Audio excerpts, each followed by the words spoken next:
We welcome you to our beloved channel, Qasasul Noor. بسم اللہ الرحمن الرحیم۔ السلام علیکم ورحمۃ اللہ وبرکاتہ۔ ناظرین، رات کی تاریکی گہری تھی، مدینہ کی فضاؤں میں سکون پھیلا ہوا تھا۔ مسجد نبوی کے در و دیوار تسبیح میں مصروف تھے۔ وہ لمحہ ایسا تھا کہ فرشتے بھی خاموش تھے۔ ایسے میں ایک واقعہ پیش آیا جو ایمان والوں کے لیے نصیحت اور خوف خدا کا پیغام ہے۔ وہ لمحہ جب صلی اللہ علیہ وسلم اپنے اصحاب کے ساتھ تشریف فرما تھے، اچانک ایک آواز سنائی دی۔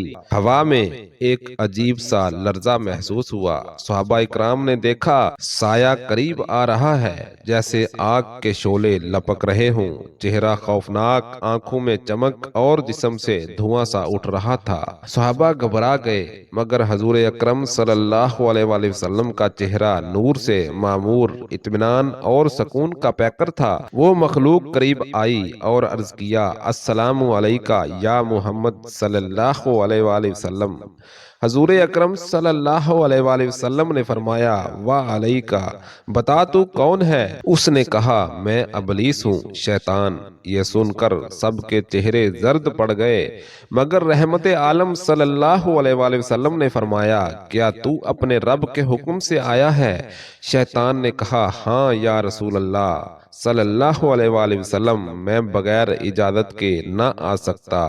اللہ تعالیٰ نے مجھے اجازت دی ہے کہ میں آپ سے چند سوالات کروں اور کچھ راز بیان کروں تاکہ امت جان لے کہ میں ان پر کس طرح حملہ کرتا ہوں۔ نبی صلی اللہ علیہ وآلہ وسلم نے فرمایا، ٹھیک ہے، پوچھ۔ شیطان نے کہا، یا محمد صلی اللہ علیہ وآلہ وسلم، آپ جانتے ہیں کہ میں نے حضرت آدم کے سجدے سے انکار کیا اور اسی انکار نے مجھے لعنتی بنا دیا۔ اس دن سے میں نے عہد کیا کہ میں آپ کی امت کو گمراہ کروں گا، انہیں نماز سے روکوں گا، انہیں جھوٹ، حسد اور تکبر میں مبتلا کروں گا، انہیں دنیا کی محبت میں اندھا کر دوں گا۔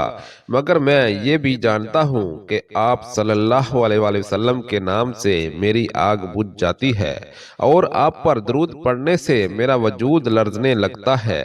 نبی صلی اللہ علیہ وآلہ وسلم نے فرمایا، اے ابلیس، میری امت میں تجھے سب سے زیادہ کس سے خوف آتا ہے؟ شیطان بولا، یا رسول اللہ صلی اللہ علیہ وآلہ وسلم، جب آپ کا کوئی امتی سچے دل سے توبہ کرتا ہے، میں ٹوٹ جاتا ہوں۔ جب وہ رات کے اندھیرے میں وضو کر کے 2 رکعت نفل پڑھتا ہے، میرا بدن جلنے لگتا ہے۔ جب وہ قرآن کی تلاوت کرتا ہے، میں چیخ اٹھتا ہوں، اور جب وہ کسی مظلوم کا حق دلاتا ہے، میرے لشکر بھاگ جاتے ہیں۔ پھر نبی صلی اللہ علیہ وآلہ وسلم نے فرمایا، اور تجھے سب سے زیادہ طاقت کس پر ملتی ہے؟ شیطان نے کہا، اے اللہ کے نبی صلی اللہ علیہ وآلہ وسلم، جو شخص نماز کو ہلکا سمجھتا ہے، جو اپنی زبان کو قابو میں نہیں رکھتا، جو غیبت، جھوٹ، حسد اور حرام میں مبتلا ہوتا ہے، ان پر میرا قبضہ ہے۔ جو غصے میں اللہ کو بھول جاتا ہے، میں اس کے دل میں رہتا ہوں، اور جو شخص نماز کے دوران دنیا کے خیالات میں کھو جائے، میں اس کے دماغ میں وسوسے ڈال دیتا ہوں۔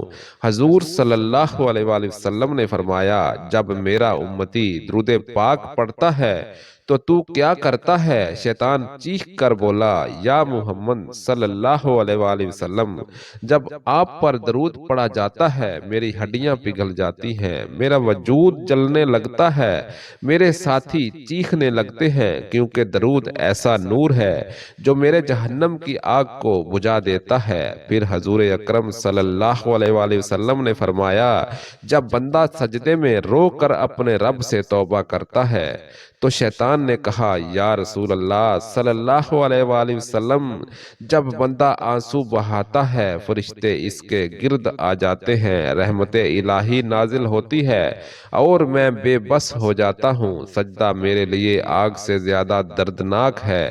میں چاہتا ہوں کہ انسان سجدہ نہ کرے بلکہ غرور میں رہے، اسی لیے میں تکبر کو اس کے دل میں ڈال دیتا ہوں۔ پھر نبی صلی اللہ علیہ وآلہ وسلم نے فرمایا، اور بتا میرا رب تیرے ساتھ کیا معاملہ کرے گا؟ شیطان نے کہا یا رسول اللہ صلی اللہ علیہ وآلہ وسلم میں جانتا ہوں کہ میرا انجام جہنم ہے، میری تقدیر میں لعنت لکھی جا چکی ہے، مگر میں چاہتا ہوں کہ آپ کی امت کے زیادہ سے زیادہ لوگوں کو اپنے ساتھ لے جاؤں، میں ان کے دلوں میں دنیا کی محبت، مال کا لالچ اور گناہ کی لذت ڈال دیتا ہوں۔ نبی صلی اللہ علیہ وآلہ وسلم نے فرمایا اے ابلیس میری امت میں کون لوگ تیرے فریب سے بچ جائیں گے؟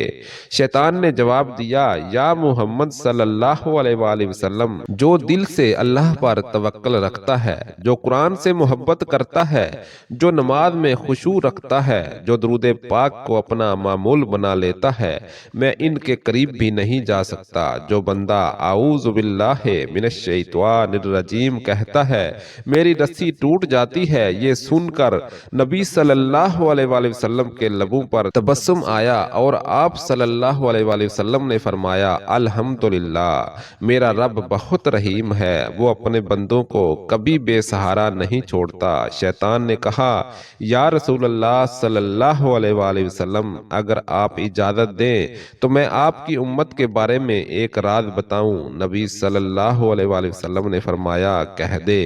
شیطان نے کہا جب آپ کی امت دنیا کی محبت میں گم ہو جائے گی، جب ان کے بازاروں میں دھوکہ عام ہو جائے گا، جب ان کے گھروں میں جھوٹ، حسد اور ریاکاری پھیل جائے گی، جب ان کی زبانوں سے درود ختم ہو جائے گا، جب وہ قرآن کو صرف رسم کے طور پر پڑھیں گے اور جب وہ نماز میں سستی کریں گے، تب میں ان کے دلوں پر اپنا جال ڈال دوں گا۔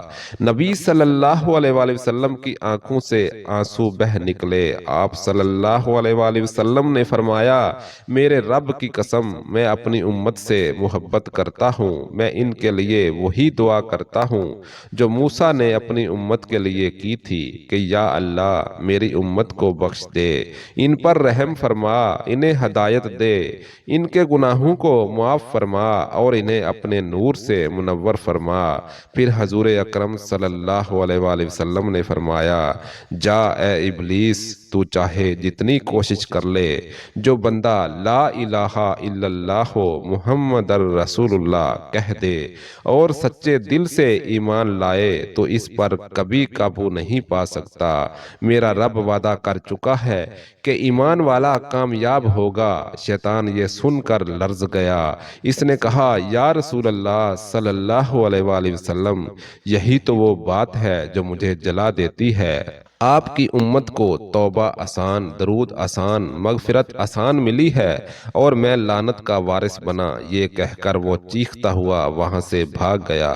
حضور اکرم صلی اللہ علیہ وآلہ وسلم نے اپنے صحابہ سے فرمایا جان لو کہ شیطان تمہارا دشمن ہے، پس تم بھی اسے دشمن سمجھو۔ وہ تمہیں دنیا کی محبت میں ڈالے گا، گناہوں کی چاشنی دے گا، مگر تم ہمیشہ اللہ کی یاد، قرآن کی تلاوت اور درود سے اپنے دلوں کو روشن رکھنا۔ اے سننے والے یہ واقعہ صرف ایک قصہ نہیں، یہ آئینہ ہے۔ شیطان آج بھی ہمارے گرد ہے، مگر نبی صلی اللہ علیہ وآلہ وسلم کی تعلیمات آج بھی ہمارے ساتھ ہیں۔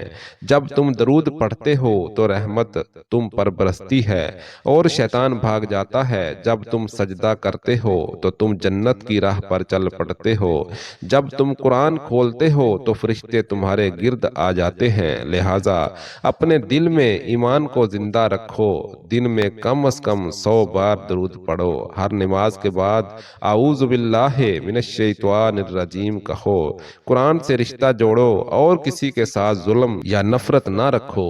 یہی وہ اعمال ہیں جو تمہیں شیطان کے وار سے محفوظ رکھتے ہیں۔ یاد رکھو جس دل میں محمد صلی اللہ علیہ وآلہ وسلم کی محبت ہے وہاں شیطان کا کوئی گزر نہیں۔ آخر میں درود ابراہیمی اور ایک دعائیہ اختتام کے ساتھ یہ قصہ ختم کرتے ہیں۔ اللہم صلی علی محمد وعلی آل محمد کما صلیت علی ابراہیم وعلی آل ابراہیم انکا حمید مجید۔ اللہم بارک علی محمد وعلی آل محمد کما بارکت علی ابراہیم وعلی آل ابراہیم انکا حمید مجید۔ اے اللہ ہمیں شیطان کے وسوسوں سے محفوظ فرما، ہمارے دلوں کو ایمان سے بھر دے، ہمیں وہ نور عطا کر جو حضور اکرم صلی اللہ علیہ وآلہ وسلم کے دل میں تھا، ہمیں نماز، توبہ، قرآن اور درود کی لذت نصیب فرما، ہماری زبانیں ہمیشہ تیرا ذکر کریں، ہمارے ہاتھ خیر کے کاموں میں مصروف رہیں، ہماری آنکھیں حرام سے بچیں اور ہمارا دل تیرے حبیب صلی اللہ علیہ وآلہ وسلم کی محبت سے معمور رہے۔ اے رب العالمین، جب موت کا وقت آئے تو ہمیں ایمان کی حالت میں اٹھا اور نبی صلی اللہ علیہ وآلہ وسلم کے ہاتھوں حوض کوثر سے پانی نصیب فرما، آمین یا رب العالمین۔